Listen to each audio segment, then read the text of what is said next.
Hi, good evening, everyone. My name is Kara. I'm the program director at the Quag Wildlife Refuge. And this week is the start of International Dark Skies Week. So, bringing light to the issue of artificial light pollution and why it's important to preserve our dark skies, both for human health and for wildlife. So today I'm going to talk a bit about the subject, of course, and then I will pass it over to Joy Flynn, who is a member of the Dark Skies Advisory Committee for the town of Southampton. And then Joy will share with us some information on the actions that the committee recommends to preserve dark skies in our local area, which is really exciting. So dark skies is definitely a necessity. So it is, I think all of us probably can recognize how beautiful a dark sky is and seeing all the celestial occurrences in our local skies, but also, like this picture of the Milky Way. It's just a beautiful. So today we're going to talk about why protecting the night sky matters. We'll talk about how light pollution impacts wildlife, human health, and natural ecosystems. But the really good news is that light pollution is one of the easiest pollutions to fix. So it's as simple as turning off the lights. So we'll talk about some of the issues that have arisen with artificial light pollution, but then we'll talk about how to fix it. So it's an easy fix.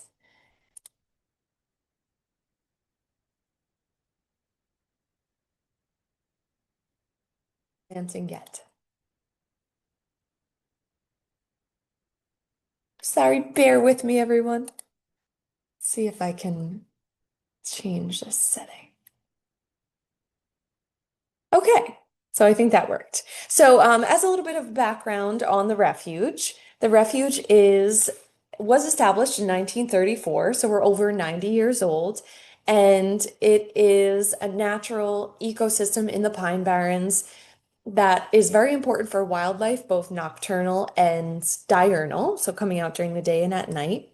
As a little bit of background, if it's your first time on a refuge program, our mission is to serve as responsible land stewards of the refuge property, its natural resources, and promote, implement, and support environmental education. So throughout the year, we do educational programs, both virtually and in person. And coming up, we have a lot of great programs like guided hikes from both educators that work here and other outside guests, speakers. And then on April 25th, we have a large Earth Day celebration. That is one of my favorite events that we do at the refuge. So if you are free on Saturday, April 25th from 12 to 3, you can come down to the refuge and we have environmental exhibitors, some opportunities for recycling goods that are at home, and I'd be happy to talk about that after the program. Our nature center is currently under renovation, or beginning of renovation that will be coming up within the next few months. And the front room of the nature center will remain the same, just updated. And then we'll have about 1,000 square feet of additional space in the back for the animals, for exhibits, and then for workspace. So it's a very exciting project. Right now, I am not in the nature center. I'm in another building that will be our office for the time being. But if you have any questions, please feel free to ask about that. And then, of course, the hiking trails are open. We have 7 miles of hiking trails that are great for looking for spring wildflowers, migrating birds, and the refuge is open sunrise to sunset every day. You can come at any season and enjoy. We also have a variety of resident animals that you can come and visit, permanently injured wildlife in our outdoor animal complex, like our owls, hawks, falcons, and an opossum. And then we have our reptiles and tortoises that you can come and see. So the tortoises are in the greenhouse, and our reptiles are nice and cozy with us here in the office. So, what is light pollution? Light pollution is a kind of a big subject, especially now that lots of people live in cities. But what is it? Light pollution is misdirected, unshielded, excessive, and unnecessary light. So you can see it in the sky based on visible glare, sky glow, and air pollution. It's a little different than some of these images that are pollution that's a lot harder to fix or remove from an environment. Light pollution is one of the easiest fixes in terms of pollutions. So we're going to talk all about that.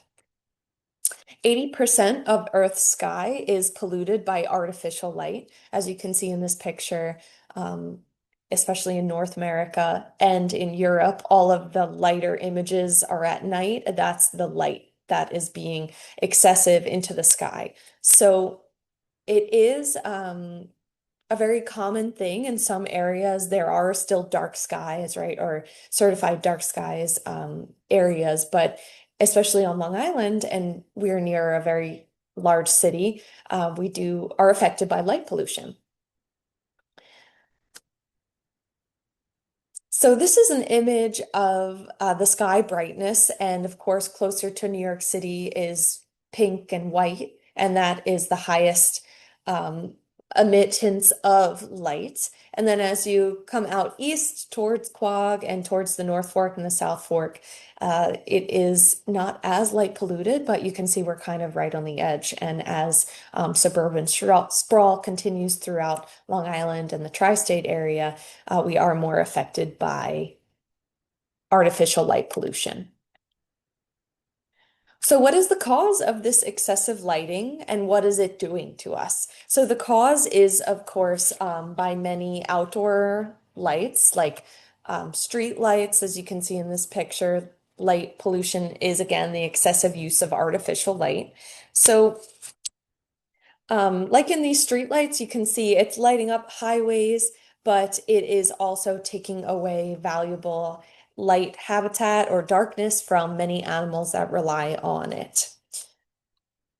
So outdoor street lights are a major contributor to artificial light pollution, as well as in large cities like skyscrapers. The interior lights can be artificial light pollution. But in our area, I would say probably outdoor street lights are a major contributor to this problem, to light pollution. So these street lights can cause glare. So glare is another form of light pollution. And oftentimes it does more harm than good because the glare can actually obstruct your view when you're driving. So that is one form of light pollution. I'm sure we've all experienced this when you're driving. Sometimes it's even harder to see if the glare of the light is shining into your eyes at the glare zone angle. So you can see in the diagram on the right-hand side, there is an angle towards the light that if it hits you, that's what's considered glare. Another form of light pollution is called sky glow. And this is a picture of the nature center, and then across Old Ice Pond, we would be facing towards the air base, which is highly lit up, and also towards West Hampton area. So we often can sometimes see sky glow, but this was a particular night when it was very misty. So oftentimes the light is reflected by moisture and particulate matter. So that also increases sky glow. So basically, whenever there's light being transmitted through moisture particles and reflected off of those particles, it's the indirect illumination of the night sky caused by artificial lighting. So this can happen with uncovered lights as well. And as we know on Long Island, our population is growing as well as throughout the world. And when we build our houses or businesses in areas, we are definitely in the culture of lighting them up. So you can see some of these images are of light pollution in our neighborhoods, our backyards, and our streets, where there are street lights that are illuminating both roads, your homes, maybe your neighborhood. And these are things that we can fix, which we'll talk about. So light pollution is not only harmful to native wildlife, but also our physical health. And not only is it important to preserve the night sky just for being able to enjoy it on our own, but we'll talk about how it can harm our physical health along with the health of wildlife. So that is what we're going to get into now. So for our own physical health, we are affected by light at night, just like creatures are. We have evolved over millions of years to not be staring at screens or computers or have the lights on in our house until midnight. Our circadian rhythm is adapted to a natural cycle of dawn and dusk, and then, of course, daylight and night. So for our own health, this can affect our melatonin release, and melatonin starts to develop when the sun goes down and dusk. Um, there's less light being both emitted from the night sky, and the circadian rhythm of our bodies is the pattern that your body follows over a 24-hour day. So as the sun sets, we're starting to increase melatonin levels. Melatonin production is triggered when the sun sets and dusk begins, which is a beautiful time to be at the wildlife refuge. And of course, we do close at sunset, but you can always enjoy a sunset over Old Ice Ponds. This is one of my favorite pictures. So melatonin levels are not only important for sleep or putting you to sleep, but they support your brain, gut, blood vessels. They improve your mood, and it reduces inflammation, pain levels, and it can also reduce cancer growth. So melatonin fights cancer by protecting the DNA from oxidative damage, and it will enhance DNA repair. So it really supports your body throughout the night to repair when you're supposed to be resting. And in cancer cells, melatonin works with the mitochondria to decrease ATP production, resulting in cell death. So melatonin is a really important process of our bodies. And of course, how do we increase our melatonin? By following our circadian rhythm or a natural day cycle. So just like us, we haven't evolved to be, lit up at all times of the day, just like animals haven't either.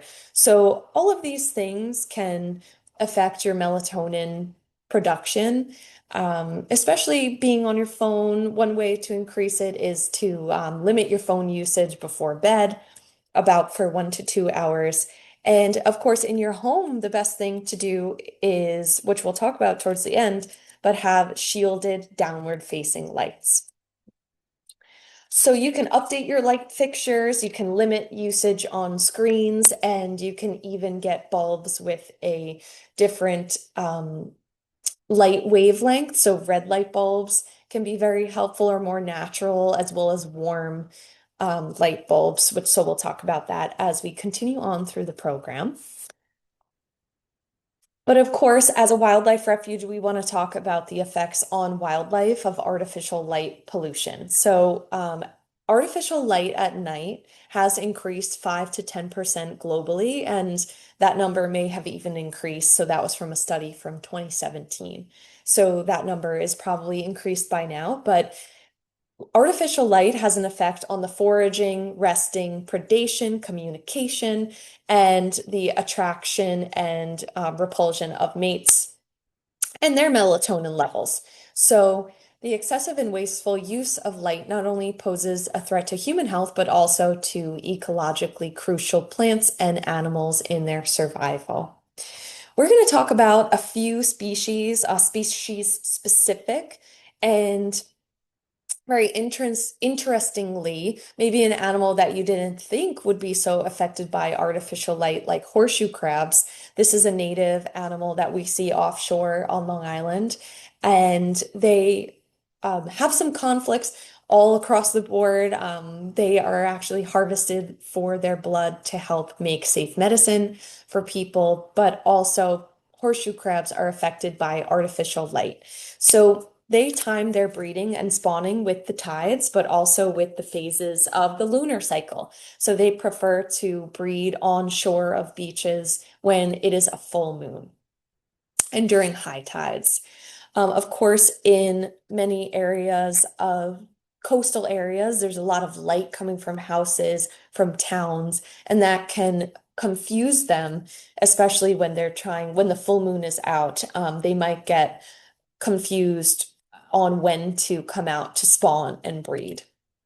But horseshoe crabs have been around for 450 million years.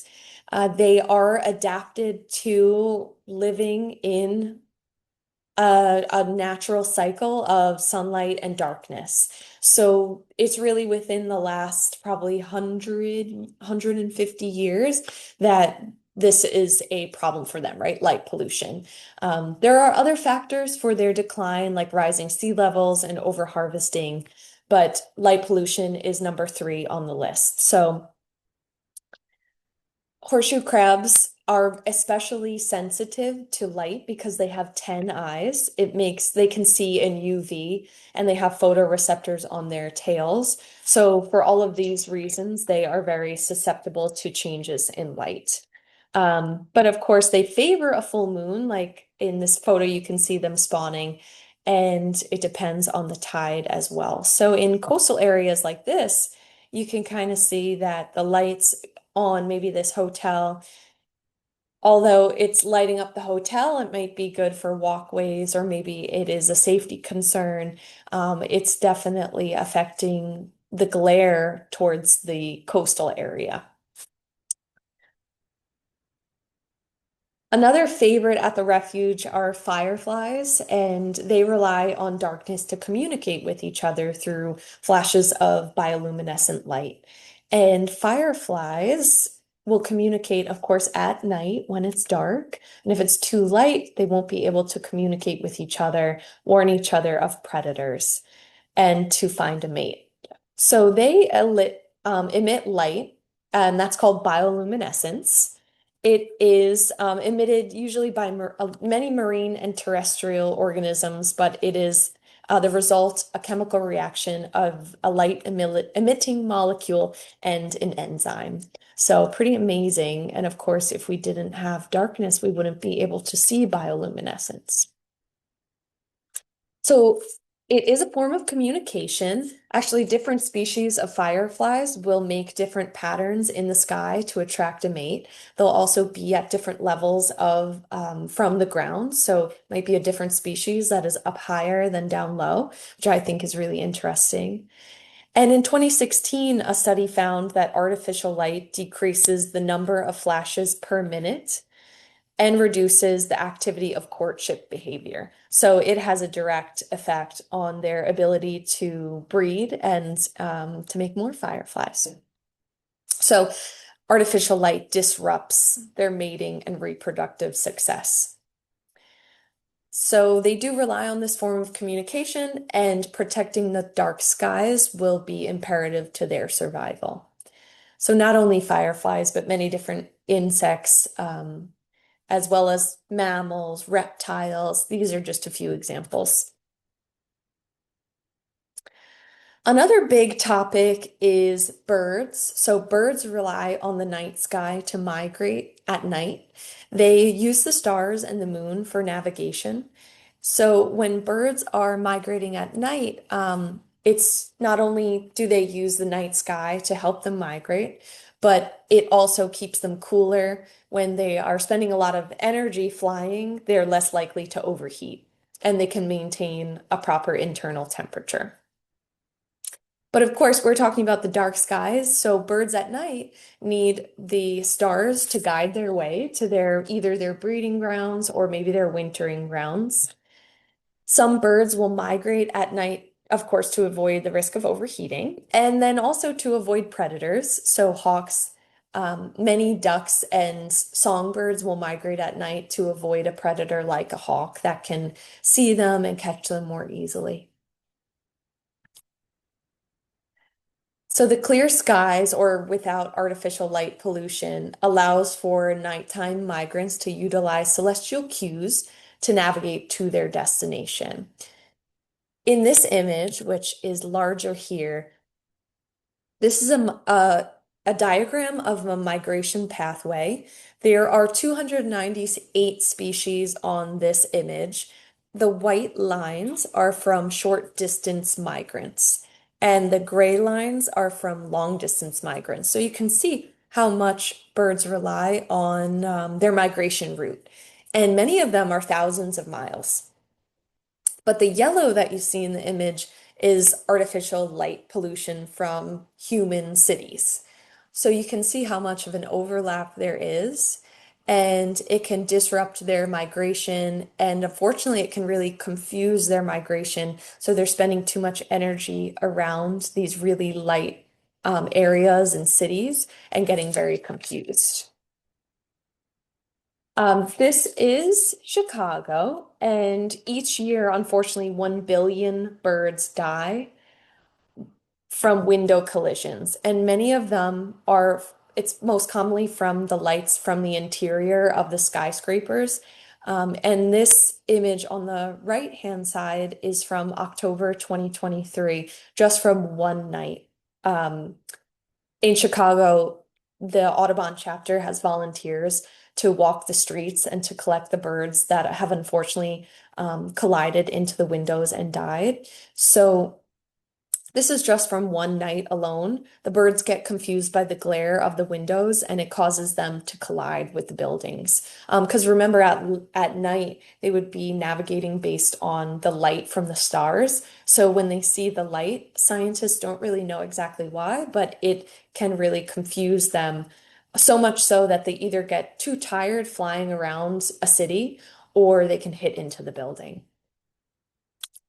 Since we're so close to Manhattan, I wanted to talk a little bit about this beautiful memorial for the 9/11 terrorist attacks. So this is the National September 11th Memorial Museum's it's called the Tribute in Light. So where the Twin Towers were, they send up these two beams of light. There are dozens of 7,000-watt bulbs.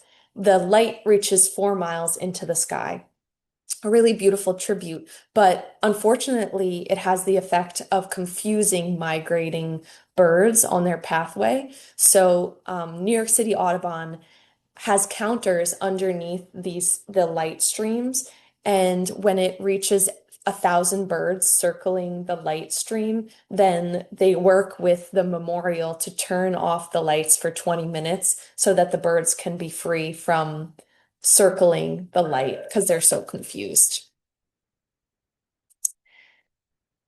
So that is an unfortunate attribution to artificial light pollution. You can see how much it confuses the birds. And in a 2017 study, over this course of 7 days, 1.1 million birds were influenced by the tribute in light. So they're just circling, and they oftentimes get too tired and they can die from exhaustion. So it's great though that New York City Audubon works together with the memorial to turn the lights off. And especially in migration times, I believe they even keep the lights off completely. So that the amazing work that they're doing. But regardless of the beam of light, you can see how light Manhattan is, and that can confuse birds on their pathway. So this is what it would look like if all of the lights were turned off. You would be able to see all the stars in the sky. When the lights are on, of course, can you see how confusing that would be for migrating birds that are supposed to use the stars as their guide? So we'll talk a little bit about light pollution in bats, which is something that scientists are still learning about and doing studies about, because certain wavelengths of light can affect birds and mammals differently. So when bats come out, they are used to having no artificial light, right? Maybe the stars and the moon. But Long Island is home to 7 species of bats. All of them are nocturnal insectivores, which means they come out when the sun goes down. One little brown bat can eat 1,000 mosquitoes in 1 hour. So they are predators of bugs. They're great to have in our backyards, at the wildlife refuge. And scientists are still trying to figure out, are bats being attracted to the light because of confusion, like we talked about with the birds? Or is it because they are being attracted to the insects flying around the light?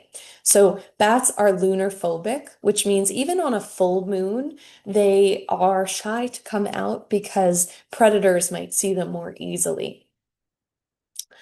And if there are bright lights, though, they might be either attracted to the street lights to catch insects, but it may deter them from roosting as well if they can't distinguish between dawn and dusk. So I was reading an interesting study by some scientists in Europe, and they were trying to determine if wavelengths were affecting bats. Like, so if green lights were put out into lighting up dock areas or shorelines, will that affect bats?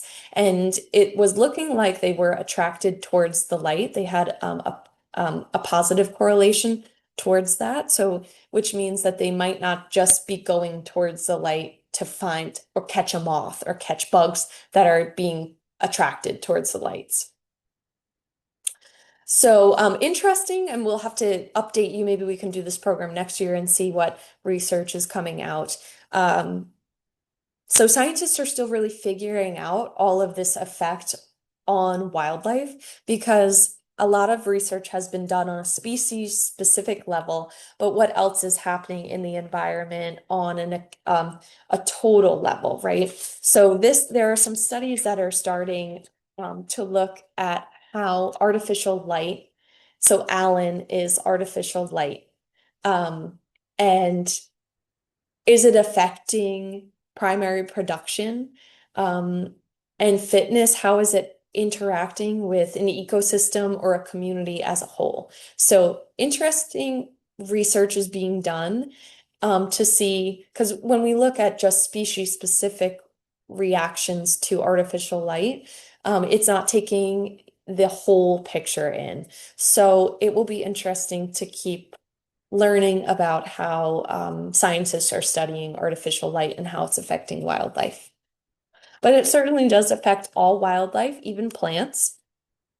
Plants have a circadian rhythm as well. They are very sensitive to the length of daylight. So now that it is spring, we have more daylight hours.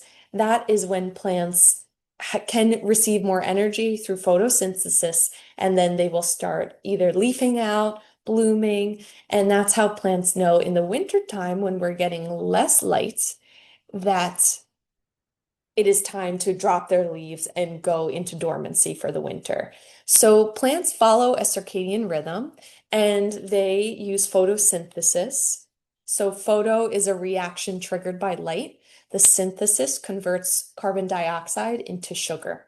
But this process can happen with, of course, natural light, like sunlight, that they have evolved to use, or artificial light too.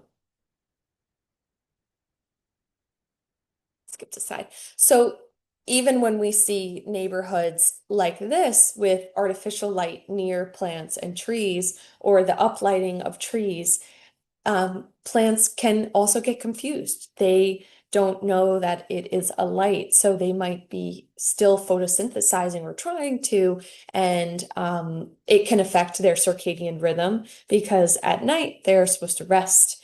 During the daytime, they're busy photosynthesizing. And when plants are near artificial light, even in the absence of the sun, they can continue photosynthesis, which is unnatural. At night, they are supposed to rest just like us. So landscape lighting, although it is beautiful, it can actually hurt the plants and hurt your trees over the long term. It might weaken them. It might not kill them outright, but it can affect their circadian rhythm. So the light sources from street lights can cause trees to hold on to leaves longer in the fall, and they can bud. May cause them to bud sooner in the spring. So in the image on the left-hand side of this tree in autumn, you can see the street light is right in front of the tree. and where the light would be shining, the tree is still green. So it's still trying to photosynthesize and it's not following right a perfect circadian rhythm. So it's based on the day length light, it might know that now is a time for dormancy, but because of the artificial light of the street lamp, it is holding on to more leaves and using more energy, and that could weaken the tree over time. So again, light pollution is caused by the excessive use of artificial lights. It is harming humans, animals, and plants. But the good news is we can fix it. So a very easy fix. It just anything in your control Are of your you?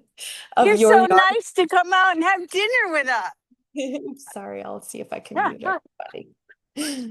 No, no cooking. Oh, look, is this I got Okay, but the good news is that we can fix this problem. We can very easily fix it just by controlling, our homes, our yards, and we can simply change our fixtures, and that will help a lot. So right now I'm going to talk a bit about how we can make a positive change in our yards, maybe in our towns. So a question for you is, do your lights cause unnecessary lighting of the sky? That would be light pollution, right? If it's uplighting the sky, if it's unnecessary. So you could see on the diagram to the left, lighting that doesn't have a cover and is not directed down. So any light that's being, lighted are up into the sky is considered bad in terms of both affecting people, wildlife, and plants. And even ones that are covered but still glare at an angle up and out are not so good. But if you can find fixtures that are directed down, that is the best. So uplighting, don't uplight the sky. That is what's causing issues for wildlife. You can very easily check the Kelvin rating of your light bulbs. The best Kelvin ratings are the lower ones, so the ones that are similar to natural light, which would be candlelight in the 1500 Kelvin rating. The bulbs that are really, really bright are not as ideal, and they can have a more drastic effect on human health and wildlife.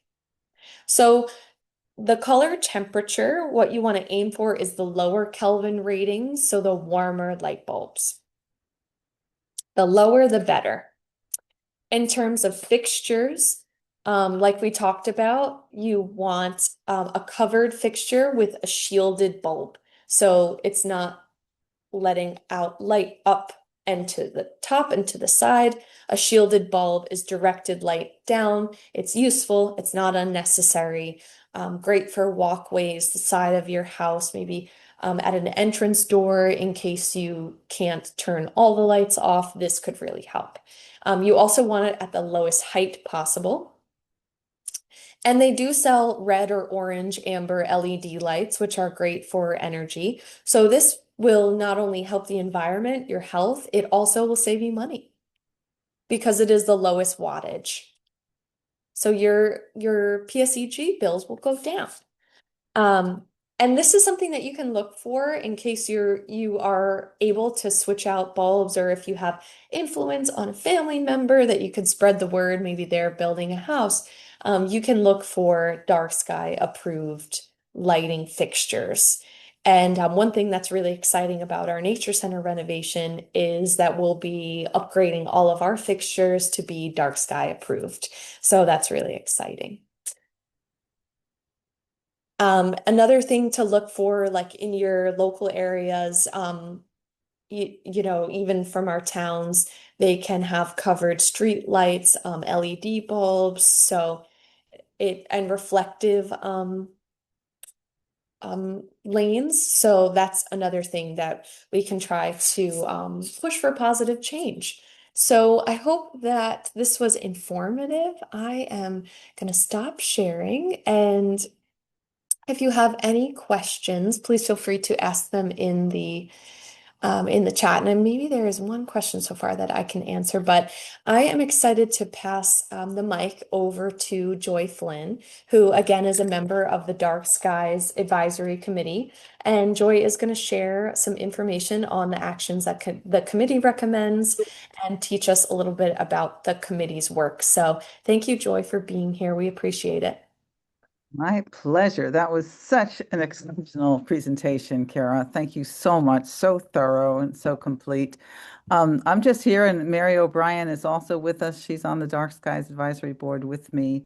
Um, I'm very proud of the work that the Southampton town has done over the years. Back in, I think it was December of 2009, they passed, thanks to Nancy Grabowski at the time, who was a town councilwoman.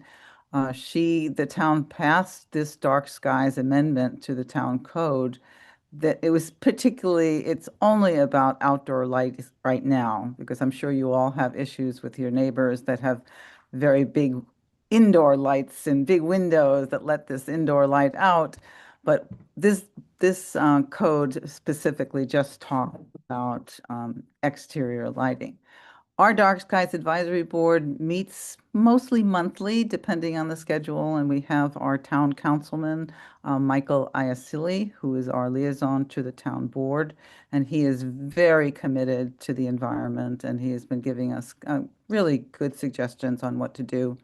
At our monthly meetings, we often have the Ryan Murphy, who is the town code enforcer, and he comes to us. One of the questions was, how do I make a complaint? The Dark Skies group, the International Dark Skies group, says if you can talk to your neighbor, that's really the best thing to do. Try not to immediately get code enforcement involved, because sometimes, it creates even more hostility between you and your neighbor. But if that doesn't work, there is this SOS system. It's Southampton Online Solutions that you have a link to it from the town board. And they used to be able to do it anonymously, but they've stopped doing that. You must put your name and in to so everyone knows you're legitimate. One of the problems with it, as the code enforcement says, is that when you go to somebody's house to investigate it, very often you can't access their property. So if the lighting is affecting you, but you can't see it from the street, they can't do anything about it. They can't access your property, that the perpetrator's property, to see if it's a problem. But he says that they do, whenever they get an SOS complaint, they do go to the property. If they can, they do something about it. And they do fine the people if it's proven to be, a problem. But unfortunately, it's not always 100%. It's not like as I said, they can't always get to the property. And when they do see it, it's not as bad as one thinks. I'm sure probably the mere fact that you folks are here tonight, and thank you very much for being here, because taking an evening that's very precious to everyone is very special. So thank you for being here. But if you are having issues with your neighbor, and I love my neighbors, but I'm completely surrounded by people who leave their lights on all night long. And the town code, the one thing that's really easy to read, it says the lights should be out by 10 o'clock at night. So if your neighbors are keeping their lights on after 10, and if they're having a party, let's face it, you keep the lights on so people can find their cars. But once the guests are gone, the lights should be out. All those beautiful up lights that people love, and they do look lovely, but everything about it is horrible. It's bad for the trees, it's bad for the birds, it's bad for everybody except the people who are looking at them. So at least turn them off when you go to sleep, and preferably by 10 o'clock. But if your parties are going until midnight, we'll give you that. I'd love to be able to talk to a few of you who are here who might have some issues. If you've had issues with your neighbors and it was successful, sometimes neighbors don't even know that they're doing this. I've learned to sleep, unfortunately, with a little mask on because my neighbors just they need to have this one light on at night. And I mean, as I talk about the mean streets of Quag, people are so worried about crime. It's like, give me a break.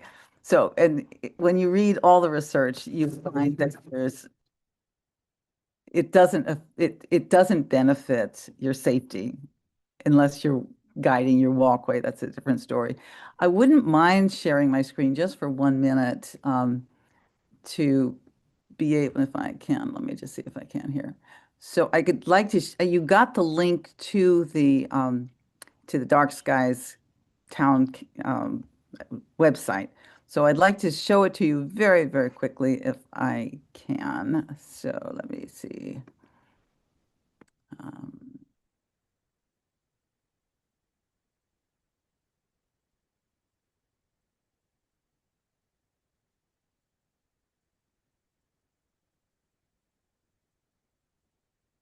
okay, so if you go on to, you can see this? Yes.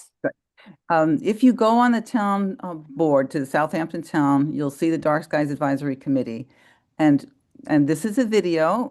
I had the pleasure of doing about 5 videos. And if you click on this little link here, you'll see me interview the fellow at Revco Lighting Company. He shows you some lights that are good. Most lights that you go to any store, you will find that they're awful. So you really have to educate yourselves in choosing the proper lighting. And Kara has done an excellent job of showing you that. But I also interviewed Edwina Van Gaal, who is a landscape designer and a native plant enthusiast and you won't see lots of lights around her gardens. So we interviewed her. We interviewed Marisa Nelson from the Quag Wildlife Refuge. We interviewed Ann Welker, who is now our Southampton, the Suffolk County legislator. So you have a few videos that will give you some insights. But if you want to just see the town lighting code, you just click on this and you get chapter and verse. I mean, it's pages and pages. I'm not recommending it unless you want something to fall asleep to at night. But at least if you need something to show your neighbors. Now, the villages, by the way, are not controlled by the Southampton Town Code. They are controlled by their own village codes. But at least you can, if you find your village doesn't have a particularly strong code, you might want to ask your village board if they might want to adopt the Southampton town.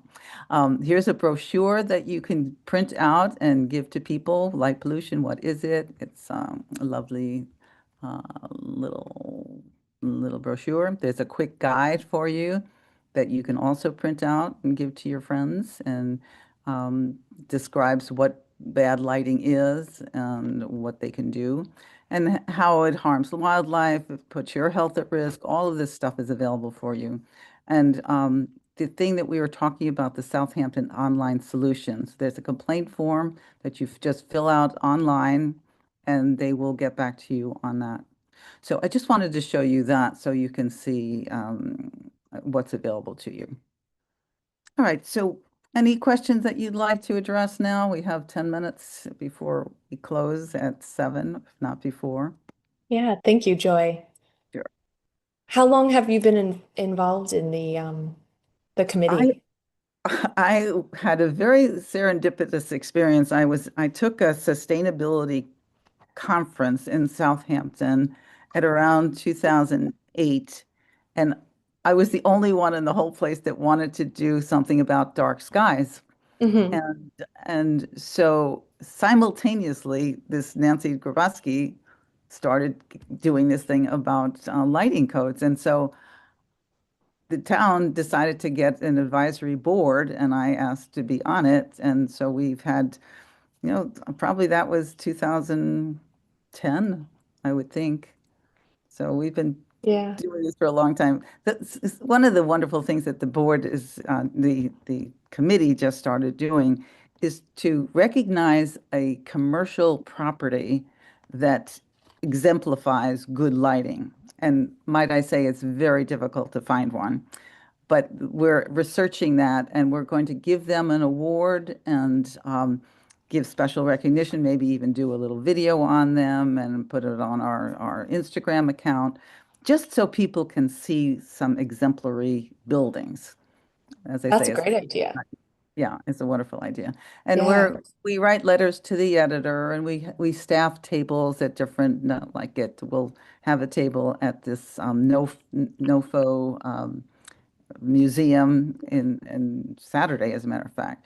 So Okay. whatever we can educate, that's our job, and to really kind of make recommendations to change the code if we find something's missing. So that's what we do as a committee. And thank you for letting me talk today. Thank you. Yeah, thank you for being here. And I have to say the website for the committee is really great. And I'll send it out when I send out the recording of this video so you all will get the link, but they have great resources there too. I do see a few questions, and maybe we could start with John. I think that John has his hand raised, so you should be able to unmute yourself, John, I think. Do you, Let's see. Or you can type it in the chat too.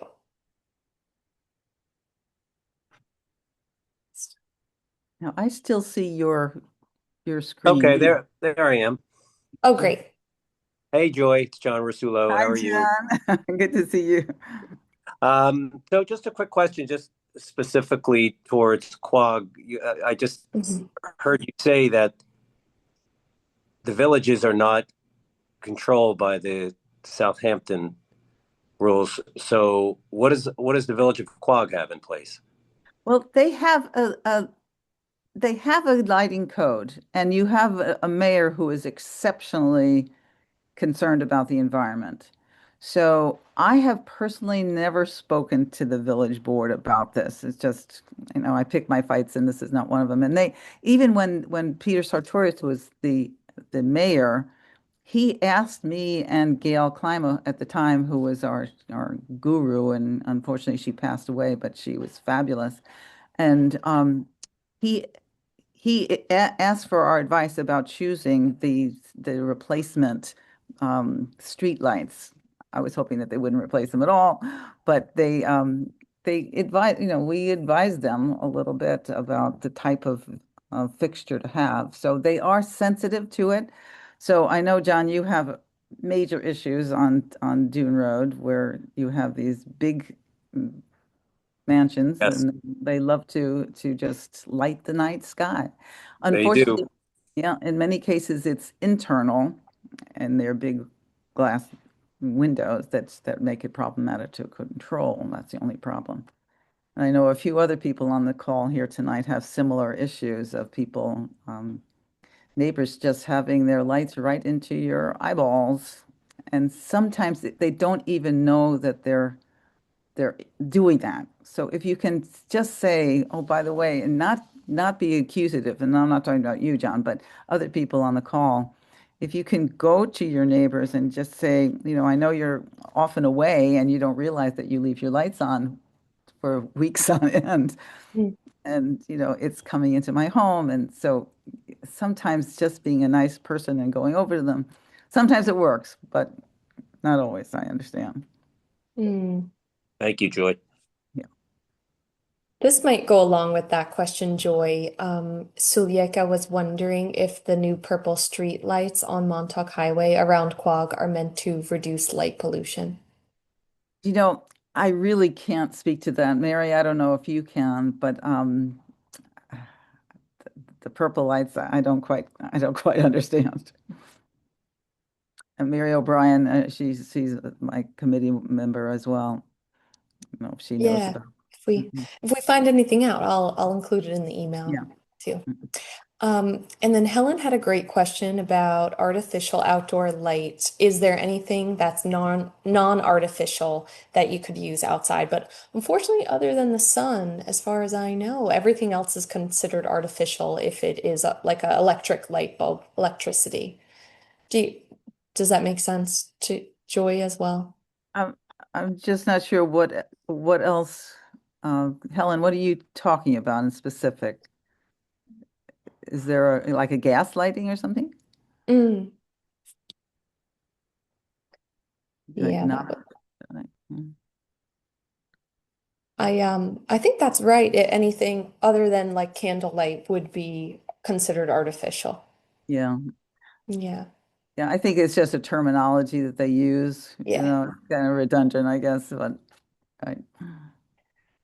And Lori had a question about the fireflies at different levels from the ground, and certain species will actually use different levels of the sky. So it could be different species of fireflies that are closer to the ground, and some will be like mid-level in the sky, and then others will be higher. So just kind of interesting about firefly species. There are different species, and they will use different levels of the night sky. And a question from Julia that I will probably ask Joy, because I am not familiar with any funding. Is there any funding to change fixtures to motion detection? Not that I'm aware of. You could ask, you could make a go to the town. They sometimes can help you out on finding the best lighting, but I don't know of any grant that they're giving right now. Mm-mm. Yeah, and then another question from Mary about solar lights that are close to the ground. I think solar lights are great because they're not using as much energy. And then I think it would just depend on if it is a shielded light that's close to the ground. What do you think, Joy? Well, I have, for all of you people who have solar lights, yes, it does, you don't have to worry about putting wiring in the ground, and it does save on electricity. But when you don't turn them off, many of them have switches that you can turn them off at night. But most of them around me anyway are on all the time. And so you have the runway lights around your house when everyone's sleeping and all the nocturnal creatures are seeing your lights. So I don't get excited about solar lights if you keep them on at the nighttime. They have to be Mhm. turned. And what I had read as well is that if we can't get rid of the lights, the best thing is to have no lighting, on the exterior of your house. If you Yeah. can't get rid of it, if you could make a slight change either towards the Kelvin rating or a motion detection, like someone brought up in the chat, that's Yeah. helpful if it's not, on all of the time. And then maybe if you were looking into solar lights for your walkway, maybe you could look into the Kelvin rating of the bulb, or if they're motion detection, or like Joy said, if they have a switch that they could be turned off. And Kara, I still see your screen. Does everyone still see your screen too? Oh, yes, I did. I left it up I meant to mention there are some resources for darksky.org. So it's International Dark Sky Week. And you can look on their website for more information on the Southampton Town Dark Skies Advisory Committee. And then some other resources are savingourstars.org, But Astro do Society. join the Dark Skies Yeah, organization, darksky.org. Be a member, support them. They do fabulous work. That's a great one to do. definitely. Yes, and it's an international movement.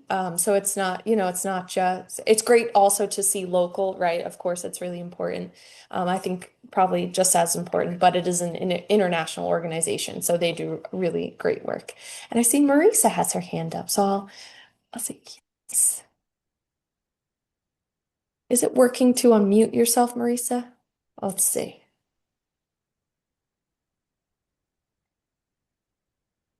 Okay, that And, should work now. and if you want to Sorry, see Lisa on in film, she's one of the videos in there. So she does a great job. Hi, this is Marissa. fun. Hi, Joy. Hi, Kara. Great job, ladies. This is one of my favorite topics. So, one thing I wanted to add in, which I now obsessively do every evening, is go around my house and close the blinds and the shades. And that's a really easy way. Mm, It's just to keep your lighting within your house, inside of your house. And it's something I noticed in an extreme way by visiting Custer Observatory. If you have a chance to go up there in Southold, it's a fascinating place, but it's almost comical. You almost pull up and don't see the building because it is so dark, and they keep all of their, bright lights within the building. So again, I just wanted to add that as an additional action that we can all take by closing our blinds and shades when we have indoor lights on at nighttime. Great idea. That's And dimmers are wonderful things. I have a dimmer on my porch light, and it's a down light anyway, but I put dimmers on them, and it makes all the difference in the world. It's much sexier than big bright lights. I know, good question. Why don't we all use red lights? Julia put in the chat. It is true. I know it is true. I feel like the well, I suppose that it doesn't emit as much light for the red lights, but for instance, like our reptiles in the back, they don't see the red, so that's what keeps them warm at night. So we have many reptiles will have red lights for warmth at night. But yeah, the Kelvin rating of the bulb, or I know Marisa got some bug lights that are it's not as bright, so the bugs aren't attracted to your outdoor space as much. I think it's like more of a yellow bulb. Is that right, Marisa? Yeah. Yeah, so there's lots of products out there. And lots of different things, to research and do. So we appreciate all of you being here. Thank you so much, Joy, for giving us Thank all of your you. information. Yes, Fabulous. and if you have any questions for me, please feel free to, email, call the refuge, and I'll be sending out this recording in which you could share with your friends, maybe your neighbors. You could get their email and send it to them. But but Good thank you idea. all so much. Yeah, it was Thank you, Jenna. it's great to see everyone you here, see all of you here. So hope to see you soon. Thank you so much, everybody. Take care now. Bye. Thanks, Joy.